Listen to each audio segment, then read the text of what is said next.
When U.S. Army soldiers are on deployment or running field exercises, they have to eat a lot. You got this burning right here and no food cooking. Stop.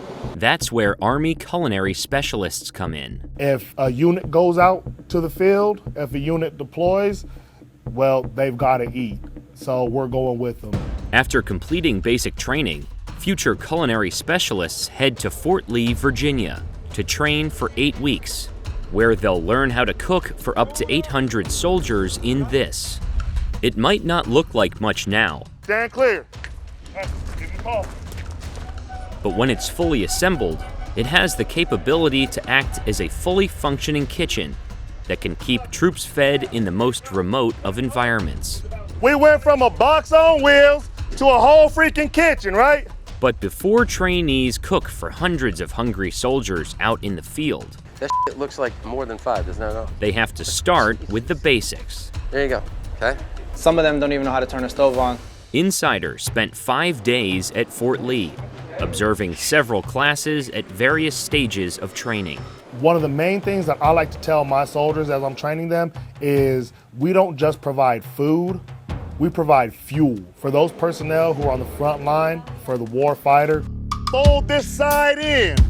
3,000 to 4,000 members of the Army and National Guard graduate every year from the 8-week course, which is broken down into 5 sections. First, classroom training on food safety, sanitation, and nutrition. Then, hands-on training in the techniques of cookery, before moving on to baking, cookies, pies, and more. Next, 5 days of cooking in the Garrison dining hall. Finally, training culminates outdoors, with a week of cooking in the Army's mobile kitchens. Trainees arrive at Fort Lee with varying levels of cooking experience. What kind of experience did you have cooking before arriving at Fort Lee? I cooked a lot with my mother. I have an associate's degree in culinary arts. I had no experience at all cooking. Prior experience is not necessary. One of the awesome things about our job, everything you need to know, we can teach you here. So the customer ate it, they got sick. That's all it takes. Training begins in the classroom, with 2 days of instruction in sanitation and nutrition. The information that trainees learn is to ensure that they're cooking good, nutritious food for the warfighter.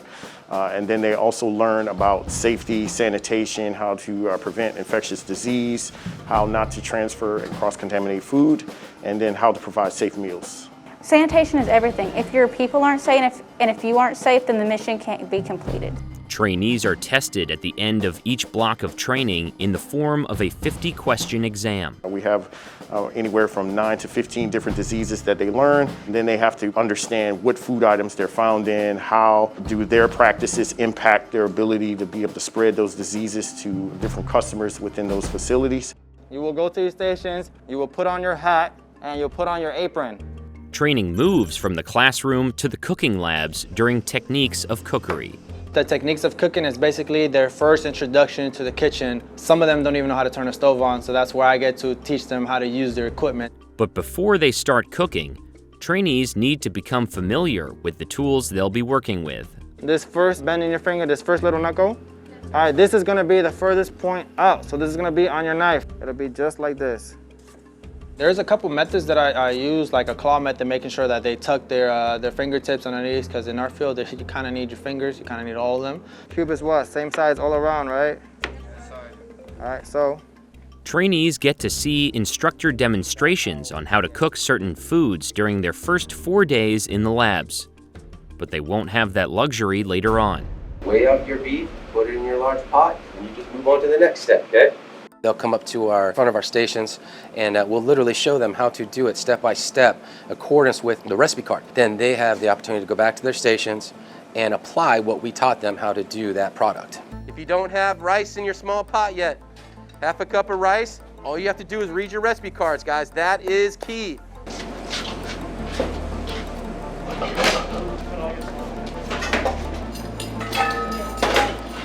If your beef stew is at a boil, you're gonna put the lid on your beef stew and then turn it down to a simmer.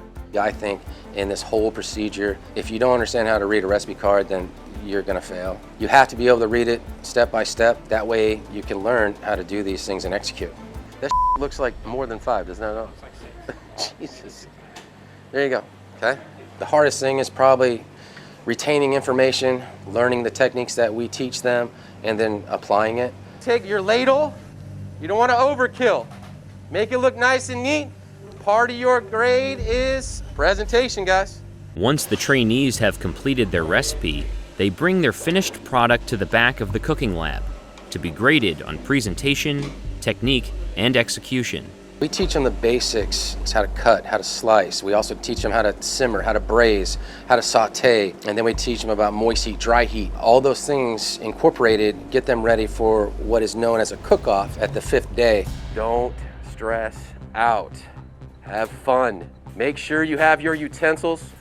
During the cook-off, trainees have 1 hour to prepare a chef's salad, green beans lyonnaise, and spaghetti with a ragu sauce, but won't receive a demonstration or explicit guidance from their instructor. Coming in today for cook-off, I was actually excited because I enjoy cooking. That's fun. I was a little nervous about what to expect, unknown, not knowing like, oh, I make a mistake. It was just a whole lot of anxiety, a whole lot of nervous thoughts and excitement bunched in one cluster. 5 minutes, you got 5 minutes. Sometimes they are scared because there is a time that they're timed with, and also, it's just stressful. And then you got me watching you around your back and all that stuff.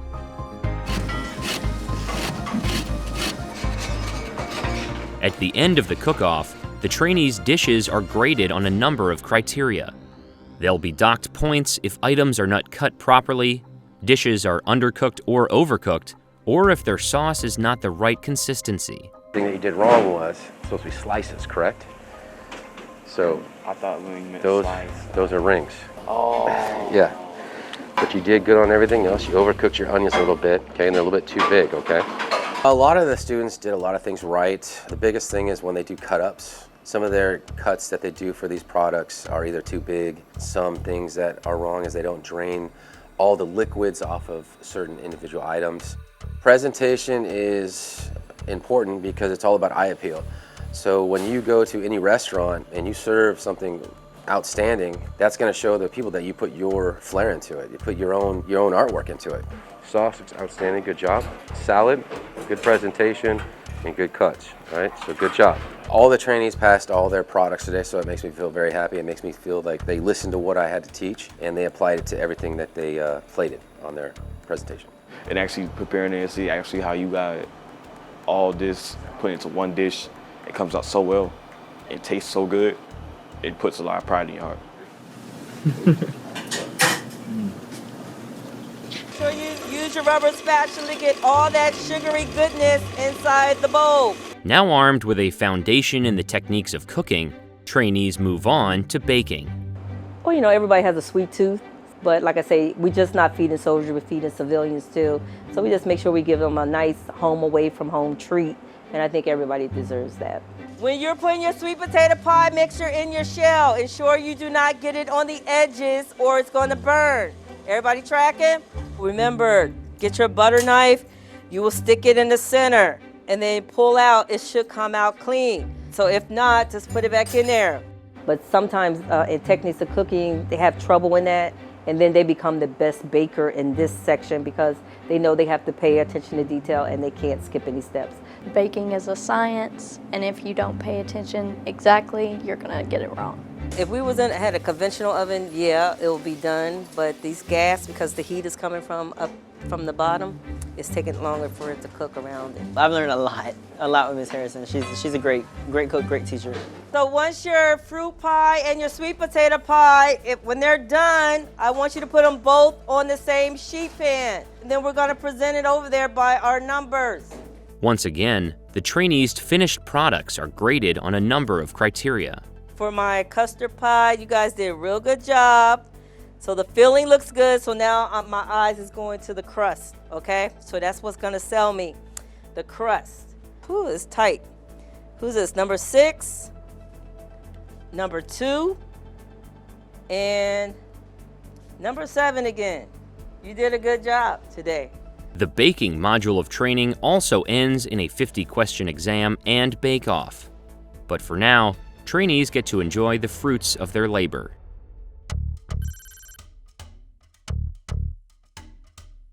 The Garrison Operations module of training is a culmination of everything the trainees have learned so far.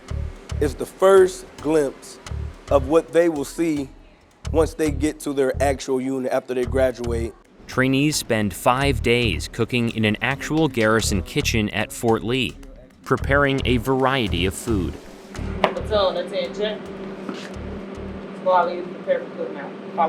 We observed one platoon of trainees over the course of several mornings, which starts at 0500 with what's called a cook's mount. It's accountability for everyone that's supposed to be on the shift. We're checking for the hair, we're checking to make sure that it's nice, neat, we're checking for nail length, we're checking to make sure that there's no abrasions or make sure that they're not sick. Once the trainees pass their daily inspection, they start preparing breakfast. Think about when y'all made cinnamon rolls upstairs in small quantity baking. You're making it the same way. Operations are a lot more thorough than what I had expected it to be. Everybody is assigned to their own station and position, and whatever doesn't get done in the end, we pick up the slack and as a team and work together to ensure that food gets handled out in an orderly manner. Slice the entire ham up, cut it off, then you remove the ham, right, and you put it into your third pan, okay? For the first couple of days, I look for them to be sort of confused. They don't know where things are. They don't know how to turn on certain equipments and things of that nature. You want to kind of make it in a straight line, right, and then remember which ones you laid down first, right?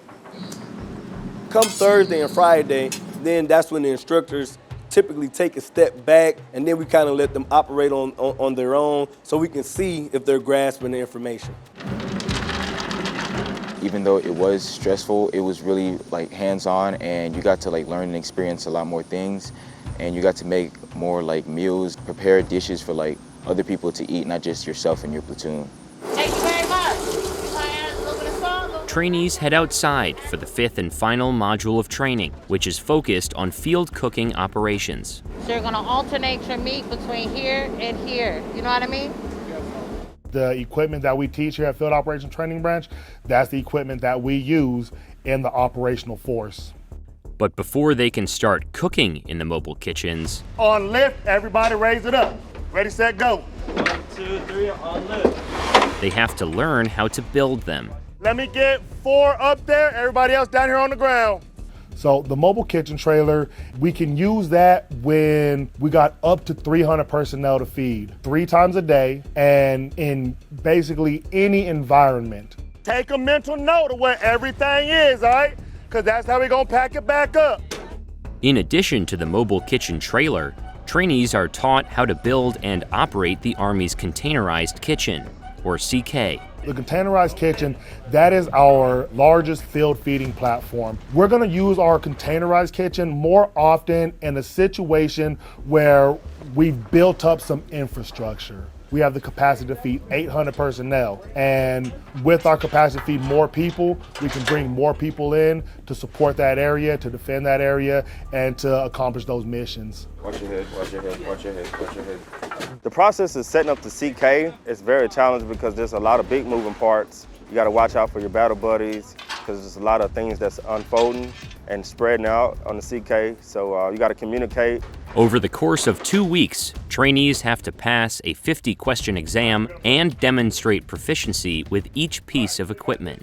We went from a box on wheels to a whole freaking kitchen, right? Y'all made that with love, huh?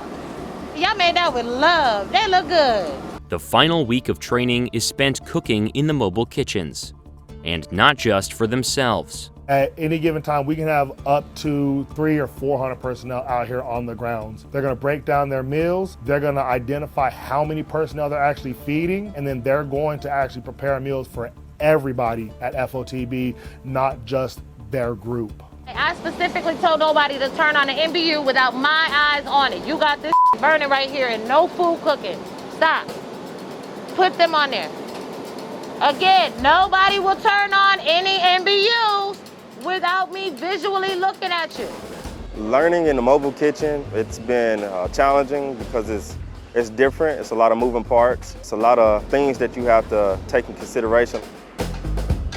The aspect that I do enjoy the most in the mobile kitchen is the closeness I get with my battle buddies. I could just be like, okay, here's this, put this to the side for a minute, help them out, cool, spin around, help the next person, go back to what I'm doing. Like, we work as a team. 1 full scoop of oatmeal, 1 full scoop of potato, and 1 of these. In my experience, their response to utilizing the equipment is by far and away positive. They like learning and they like seeing the fruits of their labor. When we go to the field, soldiers are tired, they're running through missions, they're running through lanes, and then when they see you, it's almost like they're not tired no more because they got food, they got nice, hot chow, and that's just the most motivating thing. According to Fort Lee, about 95% of trainees who start the course are able to graduate. Once they do, they'll be assigned to their next unit, either domestically or at one of the hundreds of Army bases around the world. Training here has been an experience, it's been fun. I learned a lot of new things, cooked in a lot of different elements and environments and stuff like that, so it's been great. This job is not lower than any other job that's in the military. It's just as hard as any other job out there. What I think about food is morale. When they come out of the field doing, crazy things out there, and they have a good meal, a hot meal, then it makes them just happy and gives them more energy and they're able to accomplish their mission. Is the meat in there? Yes, chicken burritos.